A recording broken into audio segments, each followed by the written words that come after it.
अस्सलामु अलैकुम वरहमतुल्लाहि वबरकातुहू।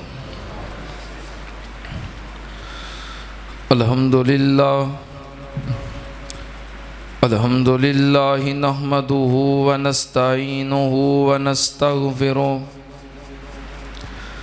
व नऊज़ु बिल्लाहि मिन शुरूरि अनफुसिना व मिन सय्यिआति अअमालिना। मन यहदिहिल्लाहु फला मुज़िल्ल लहु व मन युज़लिल फला हादिय लहु व अशहदु अल्ला इलाहा इल्लल्लाहु वहदहु ला शरीक लहु व अशहदु अन्ना मुहम्मदन अब्दुहु व रसूलुहु। अल्लाहुम्मा सल्लि अला मुहम्मदिन व अला आलि मुहम्मद कमा सल्लैता अला इब्राहीम व अला आलि इब्राहीम इन्नका हमीदुम मजीद।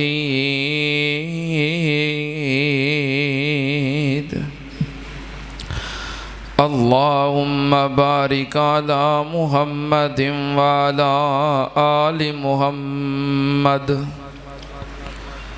कमा बारकता अला इब्राहीम व अला आलि इब्राहीम इन्नका हमीदुम मजीद।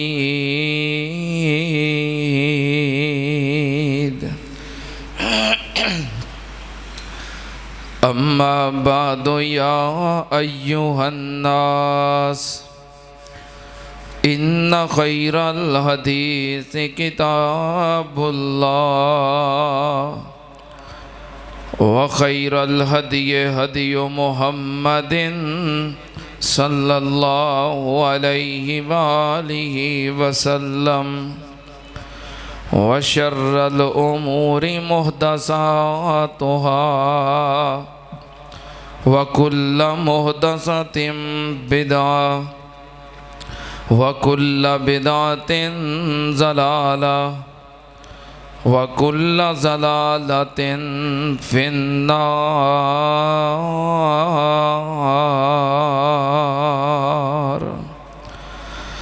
औज़ु बिल्लाहिस समीइल अलीम मिनश शैतानिर रजीम।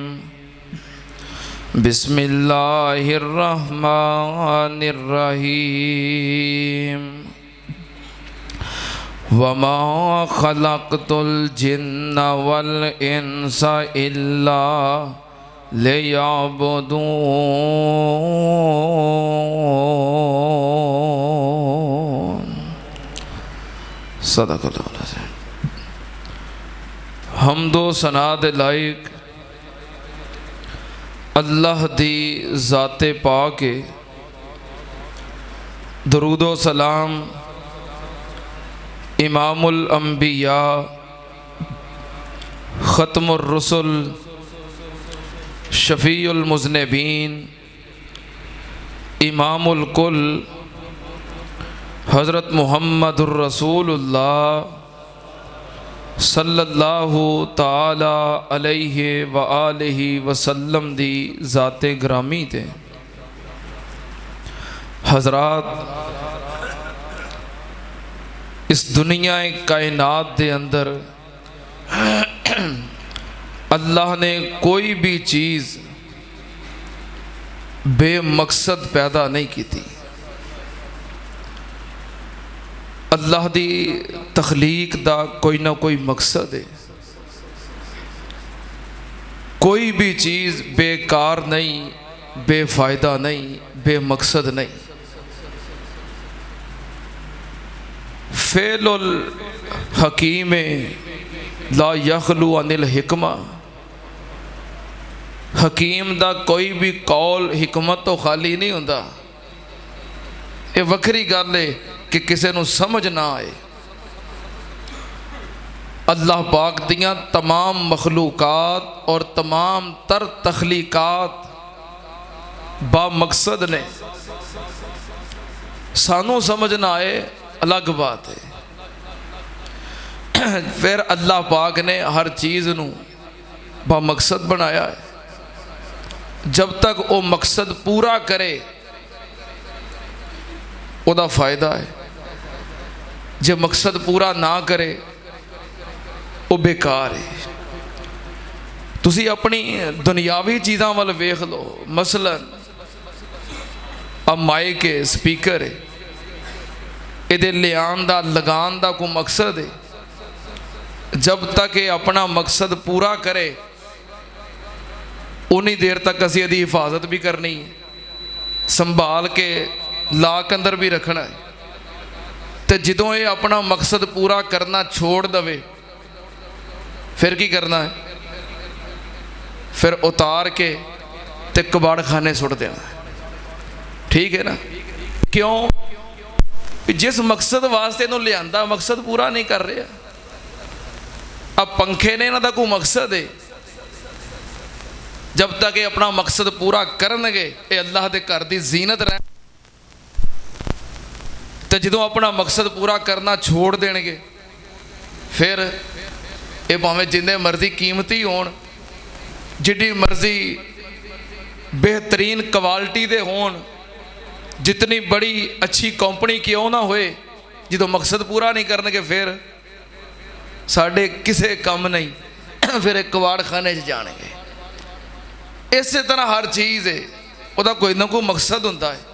मकसद पूरा करे वह मालक उहदे नाल प्यार करता है, उन्होंने साफ करता है, उसकी हिफाजत करता है, वह ख्याल रखता है, उन्होंने लाक च रखता है। तो जो मकसद पूरा ना करे, क्यों भाई गाड़ी है ना, गाड़ी बाहर खड़ी होए धुप आ जाए तो बंदा दौड़ के कहता यार गड्डी धुपे खड़ी, इनू छावें करो। बारिश आ जाए इंसान दौड़ता है यार बारिश आ गई है, इनू किसी शैड थले और किसी जगह महफूज जगह ते खिलारो।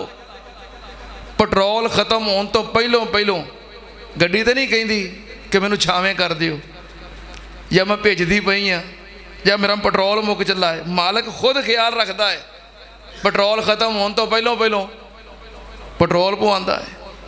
मोबाइल तब्दील करने की जरूरत पवे गड्डी कहती है, आप खुद तब्दील करवाता है।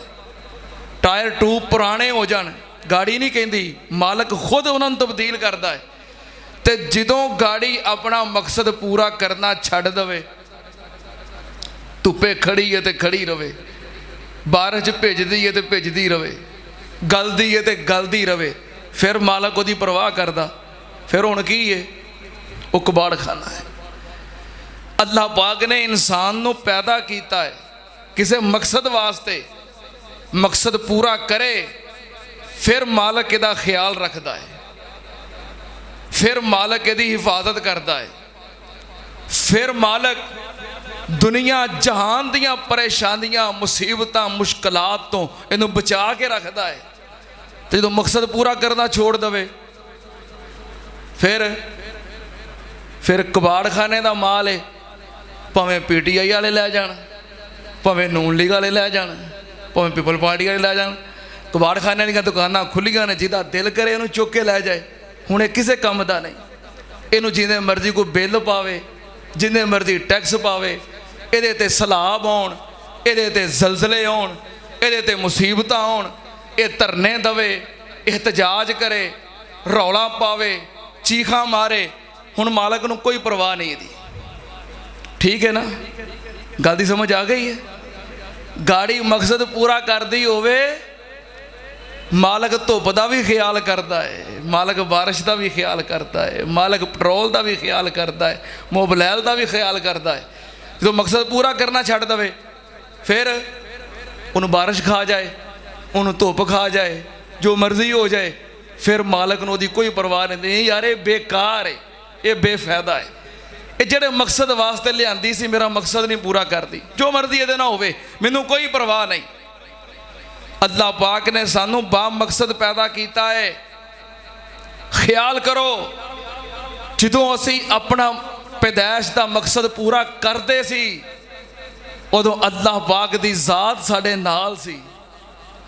असी वो लोग सी, साडे आबा सन, असलाफ सन, अकाबर सन, जिस सरजमीन ते कदम रखते सन अल्लाह पाक पूरा मुल्क उन्हां दे ज़ेरे कदम कर दिया करता सी।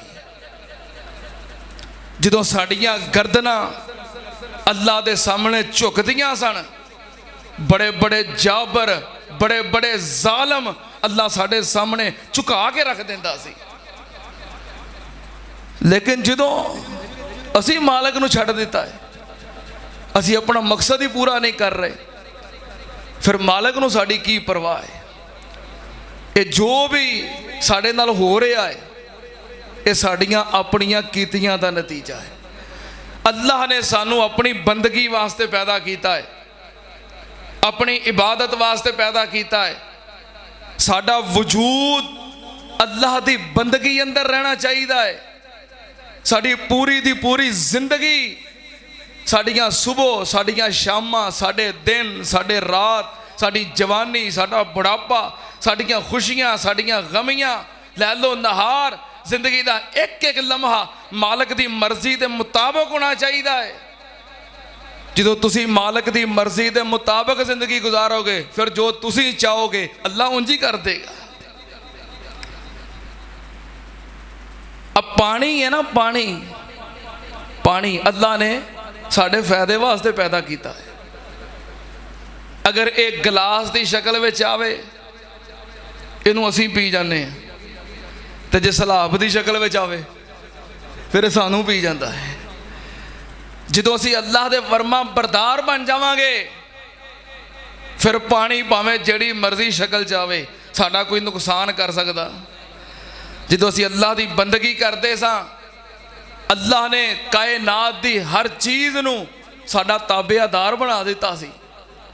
खुशक पहाड़ां चों अल्लाह ने साडे वास्ते चलते हुए चश्मे जारी कर दिते सी, ते चलते हुए दरियावां दे विचों अल्लाह ने खुशक रस्ते बना